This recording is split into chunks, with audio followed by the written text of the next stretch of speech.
It's true that you have a disease and everything, but I think you got the best one. I would like to keep this completely anonymous. In 1935, an alcoholic named Bill W. met with a fellow drunk named Dr. Bob.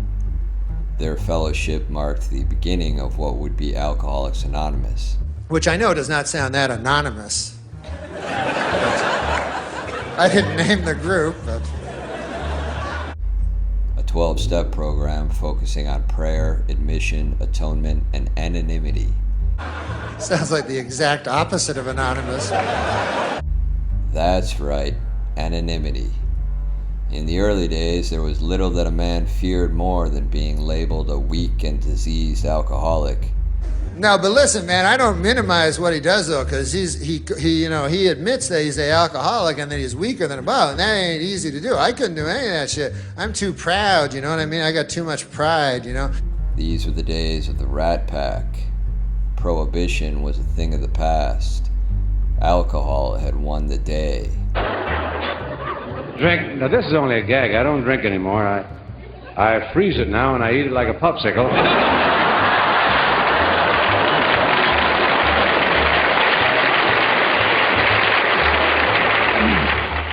But you just remember, a drink never hurt nobody at all. You just remember the great words of Mr.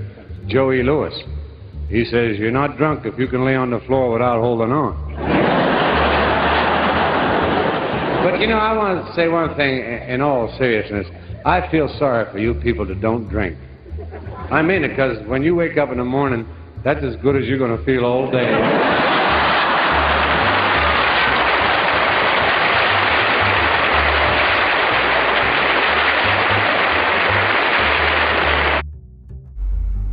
Years later, we had hellraisers like Richard Burton, Richard Harris, Peter O'Toole, and Oliver Reed. These actors didn't live in the world of sobriety. They lived in a world of pub crawls, pub brawls, and all-around boorishness. Alcohol wasn't reserved for the artisan class. The politicians imbibed as well.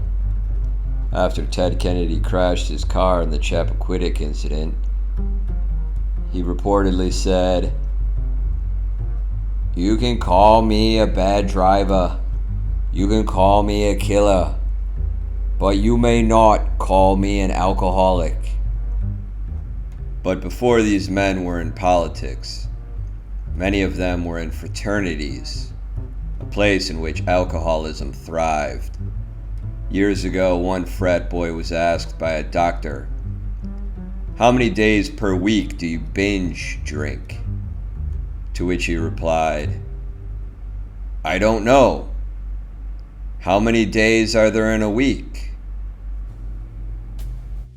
The 1960s paved the way for the 1970s, a time when people complemented their alcohol with marijuana and psychedelics. Being an Alcoholics Anonymous member in the 1970s was like being gay. You might as well have called it closeted alcoholics. There were rumors about Al Pacino, rumors about Anthony Hopkins, about Robert Reed. Nobody knew if they were closeted alcoholics or closeted gay guys. The 1980s gave us Just Say No to Drugs. But the idea that alcohol was a drug was a preposterous notion. I've got it. Just tell them illegal drugs are bad, so don't mess with them. Illegal drugs are bad news. Don't mess with them. No one was bothered by heavy drinking, as long as you didn't kill someone behind the wheel of your car or murder dozens of street prostitutes. During the 1990s, Alcoholics Anonymous' numbers continued to grow as police cracked down on DUIs and courts sentenced offenders to mandatory meetings. After being arrested for DUI, it was suggested that Mel Gibson attend Alcoholics Anonymous meetings. Mel countered by asking if he could attend anti-Semitic anonymous meetings in which guys could talk about anti-Semitic feelings that they had in the past, but that they no longer harbor. That idea was struck down, however, and Mel was forced to attend the AA meetings. In the early days of the 21st century, Alcoholics Anonymous became a bit less anonymous. VH1's television show, Behind the Music, chronicled the rise and fall of our favorite music acts. But for every high, there were staggering lows. It inevitably looked something like this. The band forms. They're poor and they love to party. They get their big break. Their partying gets out of control. They hit rock bottom. But they're all sober now and working on a comeback. Around the same time, the world fell in love with the famous rock singer / alcoholic Ozzy Osbourne, a man who attempted to kill his own wife while experiencing a blackout. I was arrested for attempted murder of Sharon. I had no idea. I didn't know what they were talking about. Can we just stop there? Attempted murder of your wife. Mm-hmm. What happened? Do you remember any of that? I don't remember any of it. I can remember going to a restaurant, and that's about it. Sharon, you remember it, obviously. We came home from the restaurant. I was downstairs, he was up. Suddenly he comes downstairs a couple of hours later. He's got his underpants on. I thought he was ready for bed, and suddenly he just said, "We've made a decision." And I'm like, "We've?" "Yes, and you've got to die." And I'm like, "Okay, all right." And so what did he do then? He lunged on me and, got me down to the floor and started strangling me. How close did it get? Pretty damn close. I would like to keep this completely anonymous. The success of the Osbournes was followed by television shows like Intervention and Celebrity Rehab with Dr. Drew. Many stars began to see being an alcoholic not as an impediment, but as a business opportunity. Seizure in here, you've had to go to the hospital in here, you've disrupted the group a number of times with loud antics, you smuggled drugs into the place. No, I did not. Unbeknownst. No, I did not. Unbeknownst. No, I did not. Unbeknownst to you or not. No, I did not take it back. And at the same time, many famous homosexuals were coming out of the closet. Many alcoholics opted to follow suit. Hi, my name is Robert, and I'm an alcoholic. Hi, Robert. My name is Robert Downey Jr., and I'm an alcoholic. Hi, Robert Downey Jr. Listen, my name is Robert Downey Jr., star of Weird Science, Chaplin, and Iron Man. And I'm an alcoholic.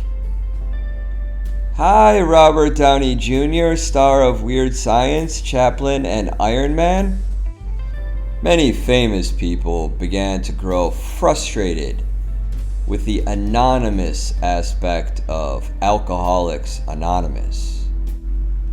But perhaps the biggest driver of the transition from Alcoholics Anonymous to Alcoholics Onymous was social media. I would like to keep this completely anonymous. They should ban anonymous accounts. If there's any young men or women out there who are listening to Jordan feeling like, well, I don't know if I start doing something different, like my friends are going to act a certain... Yeah, they are. They are. Yeah, that's But you're right. also, you're going to start creating conversations. You're going to become the intrigue because you're going to be bringing something new to the table. In the early days of social media, Charlie Sheen famously mastered the art of being anonymous, but he struggled with the alcoholic part. And by the time he finally got sober, his career was over, and he was just another washed-up actor with HIV. Nonetheless, Donald Trump proved that there was no such thing as bad publicity. It was time for a new era, one in which an addiction to social media overtook the addiction to alcohol. And there was no shortage of social media figures and podcasters ready to take advantage of it. They were sober, they were anonymous, and they were willing to tell you all about it.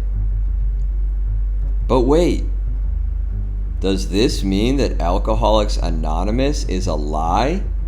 What about the 12 steps?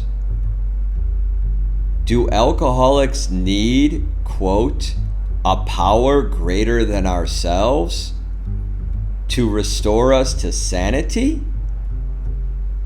Perhaps. But perhaps the power greater than ourselves is the attention, the clicks, the likes, the followers. The alcoholic has moved away from an anonymous loser in a dingy church basement to an anonymous social media influencer. But then again, we all know Bill Wilson's name. Perhaps it was Alcoholics Onymous all along. If you're not drinking, I don't know if you've ever had a one-night stand dead clean sober. But I have. And it's not a lot of fun. You get back to your apartment, you're like, all right, I guess I'll take my trousers off now, ma'am. And no, I won't. Sorry about that. Well, goodbye. Maybe the alcoholic never had a disease to begin with. He was just a Darwin Award winner putting poison in his body.